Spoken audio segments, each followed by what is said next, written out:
Friends రీసెంట్‌గా జగన్మోహన్ రెడ్డి గారు కొత్తగా తెచ్చారని చెప్పి సోషల్ మీడియాలో వైఎస్ఆర్‌సీపీ పార్టీకి సంబంధించిన అభిమానులు ఒక వీడియో అయితే ట్రోల్ చేస్తున్నారు. సో, ఆ వీడియో గురించి ఆ కారు కొత్త కారా? లేదంటే పాత కారా? అని తెలుసుకునే దాని మీద డిస్కస్ చేసే ముందు జగన్మోహన్ రెడ్డి గారు ఆల్రెడీ పల్నాడు యాత్రలో గాని స్టార్టింగ్ నుంచి గాని ఆయన యూజ్ చేసిన కారు ఏపీ 40 డీహెచ్ 2349 ఈ నంబర్‌తో ఉన్న కారుని గవర్నమెంట్ ఫోరెన్సిక్స్ ఎవిడెన్స్ కోసం మేబీ సమ్ అదర్ ఎవిడెన్సెస్ కోసం ఆ కార్‌ని సీజ్ చేయడం జరిగింది. సో, ఆ కారు ఎందుకు సీజ్ చేశారు? ఏంటి అనేది అందరికి తెలిసిన విషయమే.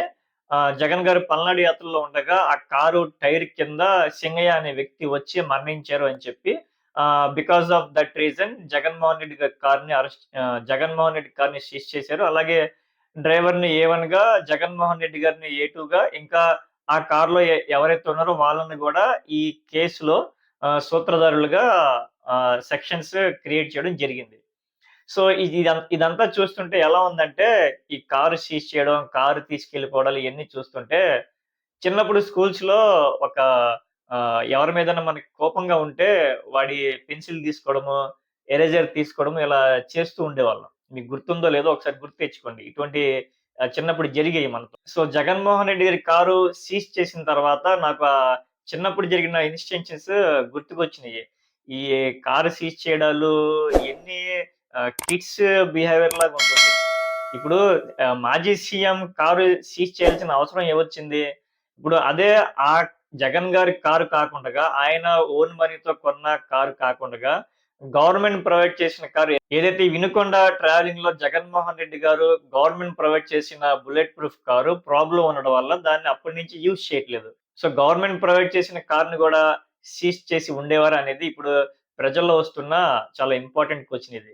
సో, ఇప్పుడు జగన్మోహన్ రెడ్డి గారు ఆ కార్ తీసిన తర్వాత కొత్త కారు తీసేశారు. 24 గంటల్లోనే కొత్త కారు దింపిన జగన్ అని చెప్పి ఒక వీడియో వైరల్ అవుతుంది. ఆ వీడియో మీరు పక్కన ప్లే అవుతుంది. చూస్తూనే ఉంటారు. అయితే 24 గంటల్లో ఒక బుల్లెట్ ప్రూఫ్ కార్‌ని దింపడం అనేది అసాధ్యం అది. ఎందుకంటే ఒక బుల్లెట్ ప్రూఫ్ కార్ ఆర్డర్ ఇవ్వాలంటే దానికి సంబంధించిన ప్రాసెస్ ఉంటుంది. చాలా సిస్టమ్ వేరే ఉంటుందంతా అది. సో, అయితే అది కొత్త కారేమి కాదు. జగన్మోహన్ రెడ్డి గారి దగ్గర ఆల్రెడీ సీజ్ చేసిన కార్‌తో పాటు ఆప్షనల్‌గా 1, 2 కార్లు బుల్లెట్ ప్రూఫ్ కార్లు అవైలబుల్‌గా ఉంటాయి. ఎందుకంటే ఒకవేళ ట్రావెలింగ్‌లో ఏదైనా టెక్నికల్ ఇష్యూ గాని, ఇంకేదైనా ఇష్యూ వస్తే ఆ కార్ ప్లేస్‌లో మళ్ళీ ఇంకో కారు యూజ్ చేయడానికి వాళ్ళు సేఫ్టీ పర్పస్‌గా ఆ కార్స్‌ని యాక్సెస్‌గా ఉంచుతా ఉంటారు. సో, అంతే తప్ప జగన్మోహన్ రెడ్డి గారు కొత్త కార్ ఏం తేలేదు. ఆల్రెడీ ఉన్న కార్‌నే ఆయన యూజ్ చేస్తున్నారు. అయితే సీజ్ చేసిన కారు ప్రస్తుతానికైతే గవర్నమెంట్ అండర్‌లోనే ఉంది. సో, అది ఫోరెన్సిక్ రిపోర్ట్స్ కోసం, ఇంకేదైనా ఎవిడెన్సెస్ కోసం మేబీ అది అక్కడ సీజ్ చేసి ఉండొచ్చు.